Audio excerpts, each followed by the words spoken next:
皆さんこんにちは。မင်္ဂလာပါ။ဒီဘက်အတွက် Andrew reading ကိုအမတို့ဒီတန်ပုံပေါ့နော်။တန်ပုံဆိုတဲ့အတူနော်။ reading အတူတွေကဒီ Monday Rock ခုတစ်ပုဒ်ကိုဖတ်မယ်။ပြီးရင်အမတို့ကဆက်ပြီးတော့ဒီတန်ပုံတွေကိုမဖတ်သေးဘဲနဲ့ခဏကြော်ပြီးတော့ဘယ်ကိုသွားမလဲဆိုချူးပုံကိုသွားမယ်နော်။ချူးပုံသွားမယ်။ဒါဆိုအခုတန်ပုံထဲမှာပထမတစ်ပိုင်းပေါ့နော်။ Monday Rock ခုအထိကိုတစ်ပုဒ်လေးကိုအရင်ဖတ်မယ်။ပြီးမှနောက်ထပ်ဗီဒီယိုတစ်ခုမှာချူးပုံကိုကြည့်မယ်နော်။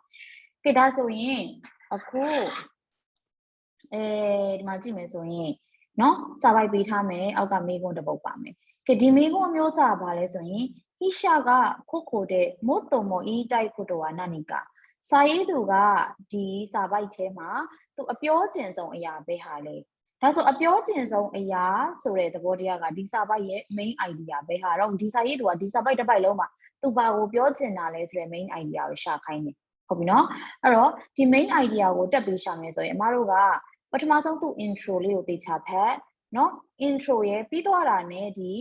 အောက်ဆုံးပေါ့နော်ဒီမိကုန်းလေးကိုသိချဖက်မယ်ပေါ့နော်ဆိုတော့ intro ဒီပထမဆုံးအစရဲ့နောက်ဆုံးပိုင်းရဲ့ဝင်မြလေးဂီယူလေးစိုက်ပြီးတော့ဖက်ကြည့်မယ်တော့အဲ့တော့ဒီလိုမျိုးမွတ်တုံမအီတိုင်းခွတ်တော်တွေပါတော့မေးထားလို့ရှိရင်အမတို့ဒီအပေါ်ဆုံးနဲ့အောက်ဆုံးမှာ intro သိချဖက်မှာသူဘာကိုပြောချင်တာလဲဆိုတာကိုအဓိကနားလဲတယ်ပြီးတော့မှအောက်ဆုံးမှာဘလို့ညီကုန်းချုပ်သွားလဲဆိုတာမျိုးကိုcatch လုပ်ရမယ်ဖတ်ရမယ်ပေါ့နော်ဒါမျိုးကဲဒါဆိုအရင်ဆုံး intro ဖတ်ပြီနော်ယခုဆိုင်မှာတဲ့ခိတခတ်တာら何をしますかအသက်တရားအထိနော်အသက်ရှင်ခြင်းနေဆိုလို့ရှိရင်ခိတခတ်တာらနေထိုင်ခြင်းနေပေါ့နော်အသက်ရှင်ခြင်းနေဆိုရင်何をしますかဘာလုပ်ရမလဲတိုယိုရှိစမိုနီအဲ့လိုမေးခွန်းမှာနော်အဲ့လိုမေးခွန်းမျိုးမှာ長生きしている人にနော်အသက်ရှင်ရှင်နေနေတဲ့သူပေါ့နော်အခုမှအသက်ရှင်နေရတဲ့သူကို長寿の秘訣を聞くအသက်ရှည်ရတယ်ချောကျူရဲ့အိဗယ်ကတက်တန်းရှည်ခြင်းနာငါအခိစရုခုတော့နော်အသက်ရှည်ရတဲ့ဟိခဲဆဆိုတာဟိမိစနဲ့အတူတူပဲလျှို့ဝှက်ချက်နော်အသက်ရှည်ရှည်နေရတဲ့လျှို့ဝှက်ချက်ကိုမေးမယ်ဆိုပြီးတော့တို့ခိုတိုင်ရုဟိတိုကယောကိုီမတ်အဲ့လိုဖြေတဲ့သူတွေအများကြီးရှိပါတယ်ပေါ့မကြခဏတွေ့ထားရှိတယ်ပြောချင်တာကအသက်တရားထိအသက်ရှင်ခြင်းရင်ဘာလို့မလဲဆိုပြီးမေးဖို့မေးလို့ရှိရင်အသက်အရှိန်နေရတဲ့လူတွေသွားမေးမယ်ပေါ့သူတို့ဘာကြောင့်အသက်အရှိန်နေရလဲဆိုတော့လျှို့ဝှက်ချက်ကိုမေးမယ်လို့ပြန်ဖြေတဲ့သူတွေအများကြီးရှိတယ်ဒေဝဒါဖြင့်စာပြီနော်ဟိရှာစာပြောပြီယခုစာကိုခွဲတာဟိတိုကအသက်တရားခွဲတာဆိုကြော်သွားတာနော်ခွဲမဆိုကြော်လွန်တာနော်အသက်တရားကိုကြော်လွန်သွားတဲ့လူတယောက်က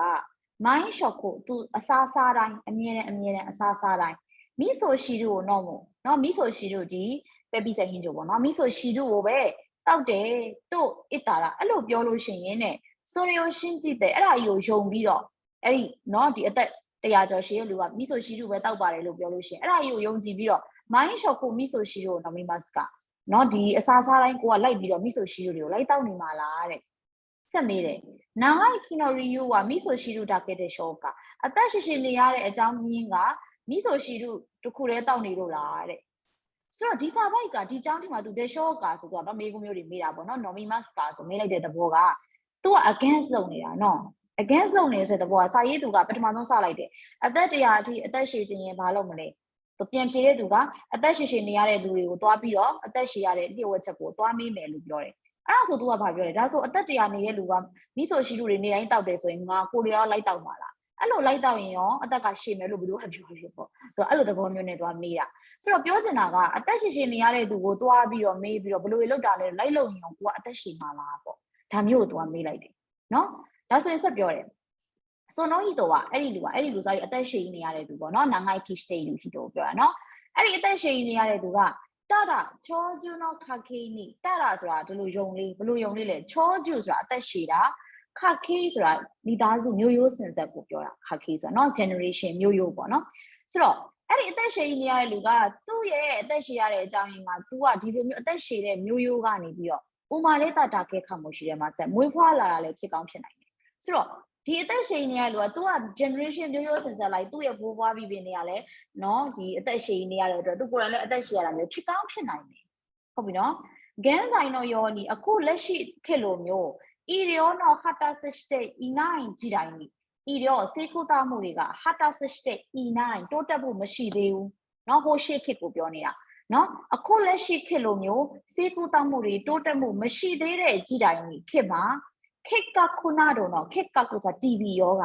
TB ပေါ့နော်ဒီအဆုပ် TB ယောဂကူးစက်တယ်လေနော်ဒီခေတ်ကခုနတော့နော်ခန်းဆန်းလျှောဆိုတာဒါကူးစက်ယောဂပေါ့နော်ခန်းဆန်းလျှောလို့ဖတ်တယ်နော်အဲ့တော့ဒီလိုမျိုး TB ယောဂအစရှိတဲ့ဖြစ်ဒီလိုကူးစက်ယောဂတွေကိုခါရာစုနီမကူးစက်ပဲနဲ့ခိုရာလေးတာလာနိုင်နေဆိုတော့အခုလက်ရှိအချိန်ထိအသက်ရှင်နိုင်တယ်။အော်နော်ယောဤတိုင်းရှိစဒတ်တာနော်ခါမရှိတယ်မှာဆက်ကံကောင်းတဲ့တိုင်းရှိစဆိုတာခန္ဓာကိုယ်အရေးအသွေးပေါ့ပြောချင်တာခန္ဓာကိုယ်ရဲ့အရေးအသွေးဆိုတာခန္ဓာကိုယ်အကောင်းညာပေါ့နော်အဲ့လိုမျိုးလူလည်းဖြစ်ကောင်းဖြစ်နိုင်တယ်ပြောချင်တာကဒီစာတစ်ပိုက်ဒီတစ်ကြောင်းကိုဖတ်လိုက်မယ်ဆိုရင်အဲ့ဒီလူကသူကဒီအသက်ရှည်တဲ့မိသားစုကနေပြီးမွေးဖွားလာတာအသက်ရှည်တဲ့ generation ရှိတဲ့မိသားစုကနေမွေးဖွားလာလည်းဖြစ်နိုင်တယ်အခုလက်ရှိခေတ်လိုမျိုးဆေးကုသမှုတွေမတိုးတက်သေးတဲ့ခေတ်မှာမွေးဖွားလာပြီးတော့အဲ့လို TB ယောဂတွေပါတယ်မကူးစက်ပဲနဲ့သူအသက်ရှင်နိုင်တယ်ဆိုတာသူကံကောင်းတာရောနောက်တစ်ခုသူ့ရဲ့တိုင်းရှိဆိုတဲ့ခန္ဓာကိုယ်အရေးသွေးခန္ဓာကိုယ်အားအရန်ကောင်းနေတာမျိုးလည်းဖြစ်နိုင်တယ်အဲ့တော့ပြောချင်တာကအသက်ရှင်ရှင်နေဖို့အတွက်သူနဲ့ကိုယ်နဲ့မတူနိုင်အောင်ပေါ့သူလုပ်တဲ့အတိုင်းလိုက်လုပ်တောင်မှသူကသူ့မှာတခြားအသက်ရှင်ရတဲ့အကြောင်းရင်းတွေသူ့မှာရှိအောင်ပါမိသားစု family generation ကြောင့်သူဖြစ်တာမျိုးဖြစ်နိုင်တယ်လို့သူ့ရဲ့တိုင်းရှိဆိုတဲ့ခန္ဓာကိုယ်အရေးသွေးအရန်ကောင်းတယ်ပေါ့နော်ဒီလိုကောင်းမွန်တဲ့ခန္ဓာကိုယ်အရရှိရကြမှာလေသူဖြစ်နိုင်တယ်မိုချီတော့ဟုတ်ပါတယ်တကယ်ပါပဲပေါ့နော်ချောကျူနိုဟိခေဆိုခိခုနော်မိုဤခါမရှိတယ်မှာဆက်အသက်ရှင်ရတဲ့လျှို့ဝှက်ချက်ကိုတွားမိတာလဲကောင်းပါတယ်ပေါ့ဤခါမရှိမှာဆက်ကောင်းနိုင်ပါလိမ့်မယ်ဒါပေမဲ့လည်းအိုနာဂျီယောနီစတေးရပါအဲ့ဒီအသက်ရှင်လူလို့တော်မျိုးအဲ့အတိုင်းကြီးလိုက်လုပ်မယ်ဆိုလို့ရှိရင်ဂျီဘုံမနာငိုင်းခိတေခိလို့မိမိလည်းအသက်ရှင်နေနိုင်မယ်တို့ခန်းငါရလို့တော့ပါအဲ့လိုစဉ်းစားတာကတော့တန်ဂျွန်ဆူဂီလို့တော့ဒဲဝနိုင်တဲ့ရှော့ကတန်ဂျွန်ဆူဂီလို့တန်ဂျွန်ဆိုအရင်ရိုးရှင်းနေတယ်တန်ဂျွန်ဆူဂီလို့ရိုးရှင်းလုံးအားကြီးနေတယ်နော်ဒေဝနိုင်တဲ့ရှော့ကနဲ့အဆုံးသက်သွားတယ်စစ်ခဏပြောတယ်အဲ့ဒါဒီ main point ဖြစ်နိုင်ပြီနော်ဒေဝနိုင်တဲ့ရှော့ကဆိုတာ death နဲ့တူတူပဲဖြစ်တယ်ဆိုတဲ့အဓိပ္ပာယ်ဒါဆိုရင်သူက tension sugiru no death ကိုပြောလိုက်တာเนาะအရင်ရိုးရှင်းလုံးအားကြီးလို့နေဆိုတော့နောက်ဆုံးတစ်ပိုက်မှာပြန်ပြီးတော့စတိပြောတဲ့ main idea နောက်ဆုံးတစ်ပိုက်ကိုလည်းသိချာဖတ်ရမယ်ဆိုတော့သူအဆုံးသက်သွားတာကဒီเนาะချောကျူဆိုတဲ့အသက်ရှည်တဲ့လျှို့ဝှက်ချက်ကိုမေးတာကောင်းပေမဲ့လေအဲ့ဒီတိုင်းလိုက်လို့တိုင်းလေကိုလည်းအသက်ရှည်မယ်လို့တော့စဉ်းစားရင်တော့အဲ့ဒါအရင်ရိုးလုံးအားကြီးတယ်အရင်တုံးနေပေါ့เนาะအရင်အဲ့ဒါရမဖြစ်နိုင်ဘူးပေါ့အဲ့တော့ဒီတစ်ပိုက်လုံးမှာဖတ်လိုက်လို့ရှိရင်သူစထားတဲ့ intro မှာအသက်တရားနေတဲ့သူကမိဆိုရှိလို့တောက်တယ်ဆိုတိုင်းကိုကလိုက်တောက်မှာလားတောက်ရင်အသက်ရှည်မှာလားပေါ့သူဒါမျိုးမေးလိုက်တယ်အဲ့ဒီကလေးကိုကတောက်ရင်အသက်မရှိဘူးသူမလျှော်ဘူးပေါ့ဆိုပြီးတော့အလဲနားလောက်မှာစွန်လို့ဟီတိုဝါစားလိုက်တယ်အဲ့ဒီလူကအသက်ရှည်တဲ့ family မိသားစုကမွေးလာတာမျိုးเนาะဒီခါခေးပေါ့เนาะဒီ generation ပေါ့เนาะမျိုးရိုးစင်ဆက်ကနေမွေးလာတာမျိုးလည်းဖြစ်နိုင်တယ်လို့သူ့မှာတိုင်းရှိစစ်လို့ခေါ်တဲ့ခန္ဓာကိုယ်အရေးသွေးကောင်းတဲ့လူတယောက်လည်းဖြစ်နိုင်တယ်ကိုတော့ရှင်လို့မရဘူးအဲ့ဒီတော့ကြောင့်မလို့သူတို့လောက်တိုင်းလိုက်လုပ်ပြီးတော့ကိုကအသက်ရှည်မယ်လို့ပြောတာဒီတန်ဂျူစူကြီးလို့အရင်ရိုးလုံးဝကြီးတယ်အဲ့လိုမဟုတ်ဘူးလို့သူပြောထားတာဒါဆိုရင်အောက်မှာဟိရှာပြောခြင်းဆိုအရာဘာလဲဆိုရင်အသက်ရှည်ရှည်နေနိုင်လားမနေနိုင်လားနေလို့ရလားမရလားဆိုတာအသက်ရှည်ရှည်နေတဲ့လူကိုတွားပြီးတော့နေနိုင်လေရကြမှာရမယ်ဒါပေမဲ့ဘာတွေဖြစ်ရမလဲနော်ကိုလိုက်နာမှာက तू ကမိဆိုရှိလို့တောက်လို့လိုက်တောက်တာတော့ဟုတ်ပါပြီသူ့ရဲ့နော်အနေထိုင်အစားတောက်ကိုလိုက်နေတာလဲရကောင်းတယ်လို့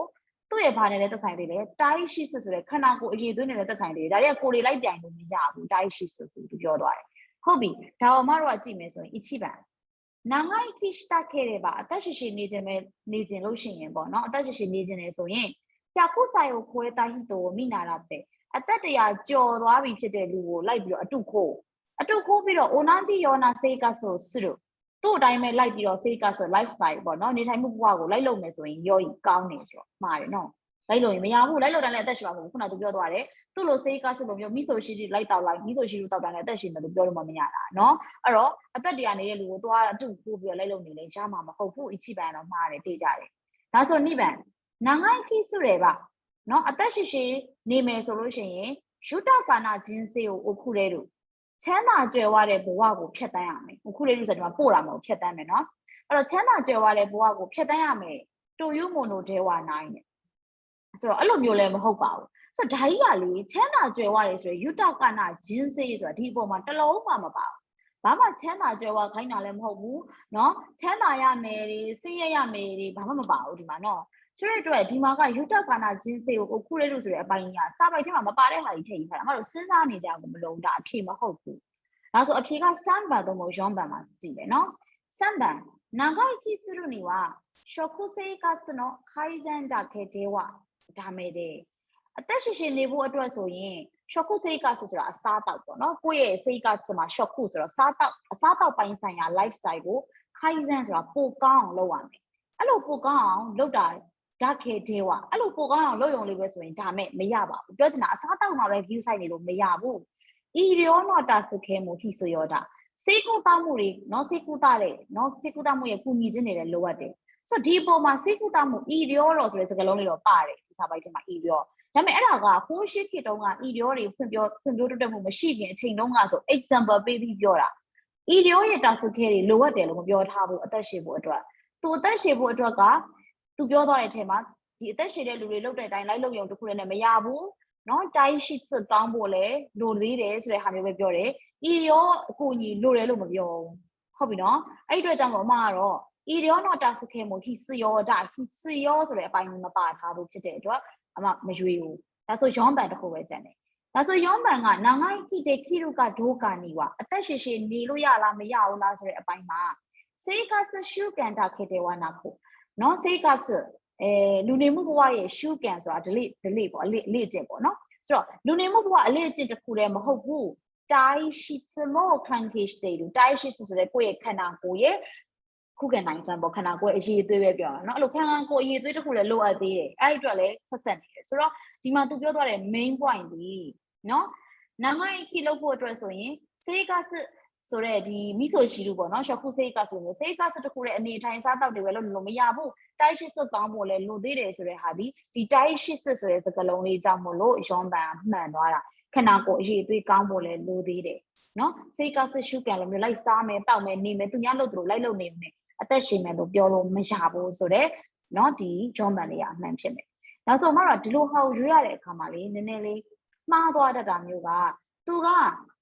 တပိုင်းလုံးကိုဖတ်ပြီးမှ generally idea ကိုပြန်ရှာတယ်။အပေါ်က intro ကိုဖတ်လိုက်တယ်။အော်သူပြောချင်တာကအစားတောက်တစ်ခုတည်းနဲ့တော့မရဘူး။မရဘူး။ဒါဆိုအလဲကိုလည်းကြော်ချသွားလို့မရဘူးဒီအလဲပိုင်းလေးကို။အလဲကိုကြော်ချသွားရင်လည်းအောက်ဆုံးနဲ့ဖတ်တော့လေအောက်ဆုံးတစ်ခုတည်းနဲ့လည်းမို့ချီတော့အစားပြီးအောက်ဆုံးတစ်ချောင်းနဲ့လည်းမလုံလောက်ဘူးပေါ့နော်။အောက်ဆုံးတစ်ချောင်းဆိုရင်တော့သူကနော်ဒီအသက်ရှင်တဲ့ဒီလှုပ်ဝက်ချက်ကိုသွားမေးရုံနဲ့လည်းမရသေးဘူးနော်အဲ့လိုလုပ်နေလို့ရှိရင်ဒါ tension ဆိုပြီးလို့ရိုးရှင်းတော့အားကြီးတယ်အဲ့လိုမဟုတ်ဘူးဆိုတော့အဲ့တော့အပေါ်နဲ့အောက်နဲ့နှစ်ခုပဲဖတ်တော့လေအမတို့မလုံလောက်တော့အလဲကိုလည်းခြံထားလို့မရတဲ့အတွက်ဒါမျိုးကအချိန်ကြာတယ်တကယ်တမ်းပြောရင်ကိုလွဲသလိုလိုနဲ့ပေါ့နော်ရုပ်တရက်ဘာပဲဟာမှမသိပေါ့နော်သူဒိတ်ကြီးပြောထားတာမျိုးမရှိတဲ့အတွက်အဲ့တော့အမတို့ကဒီလိုပုံစံမျိုးကိုဖက်လေးဖတ်တာမရှိထားဘူးဆိုရင်ရောင်းပေါ်နဲ့မပြီးဘူးရောင်းပေါ်နဲ့မပြီးဘူး4မိနစ်ထဲနဲ့5မိနစ်6မိနစ်ခွင့်မကြာသွားရောနော်အဲ့တော့ဖတ်သွားတဲ့အခါမျိုးမှာဒီလိုဟာမျိုးဖတ်ပြီးဆိုရင်ပထမတစ်ပိုင်းမှာသူဘာကိုပြောချင်တာလဲတစ်ချက်လောက်ပထမနော်ဒီဒေဝဆိုတဲ့အစတဲ့ညာလောက်မှာသူမေးခွန်းလေးတွေမေးနေမှာ okay ဒါဆိုသူကအဲ့လိုဟုတ်လားမဟုတ်လားပြောထားတယ်အဲ့ဒါဆိုအဲ့ဒါကိုသူ proof ပြမယ့်ဟာကိုမြန်လေးဖတ်ကြည့်ဘာတွေလိုရလဲချောကျွန်းတော့ခါခီလိုင်းတာတင်လိုက်တာနော်ဥမာလေးတာခဲခါမှုရှိတယ်မှာဆန်ခါခီလည်းသက်ဆိုင်နေနောက်တစ်ခုနော်ဒီမှာဆိုရင်တိုင်းရှိဆိုတဲ့သက်ဆိုင်နေဒါပေမဲ့ line တာ